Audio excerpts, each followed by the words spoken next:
The UK is tying itself up in knots over Europe.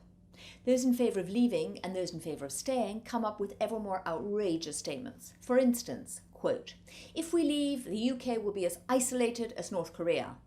Or, "The EU is responsible for the death of all puppies." Okay, I'm exaggerating, but in truth, numbers can be added up in all sorts of honest and/or creative ways to make the case for either camp. Even people like me, who believe it's key for the UK to stay in, are disgusted by the European Union's incompetence and corruption. But that doesn't mean the myths about a new utopia, if we left, are true.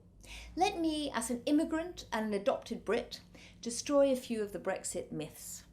Number one, stop this fantasising about the UK with a population of over 63 million being able to access a so-called favourable deal, like Norway or Switzerland if Brexit takes place.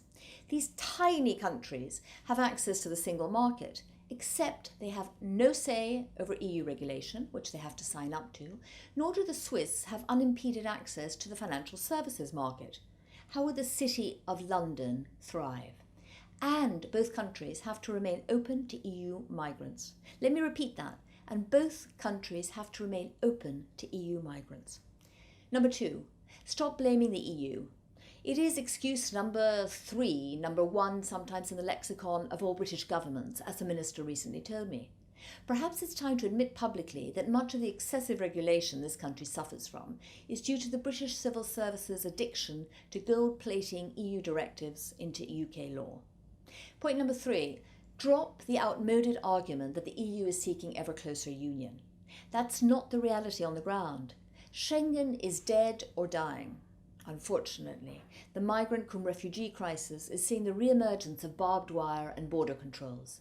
Meanwhile, the former East Bloc countries are not going to join the euro. In fact, a number of them are becoming ever more hostile to the EU itself, including the largest of them, Poland. 4. Get over the inescapable loss of sovereignty. Welcome to a world where even giants like the US and China have to balance national interests, those of their allies, and the world economy. Global integration is a fact. The world is coalescing into blocs. We in the UK want to be included in free trade treaties like TTIP between the US and Europe. Point 5.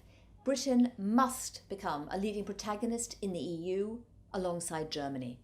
That is its rightful role. There are a number of EU meetings at which no UK official bothers turning up because our direct interests are not affected. An unspoken policy that started with Gordon Brown's government, according to top UK civil servants. But all meetings are important. You cultivate colleagues for future coalitions, for instance. A proactive policy will yield results. Number 6, on the security front, the more ties that bind us to our allies in a dangerous world, the better. So John Scarlett, former head of spy service MI6, says that, quote, British agencies collaborate intimately with their European partners and benefit greatly from their capabilities, end of quote. President Obama has called for the UK to remain in Europe as it gives the US much more confidence about the strength of the transatlantic union, which has made the world a safer and more prosperous place. Now that is worth fighting for. Thank you for viewing.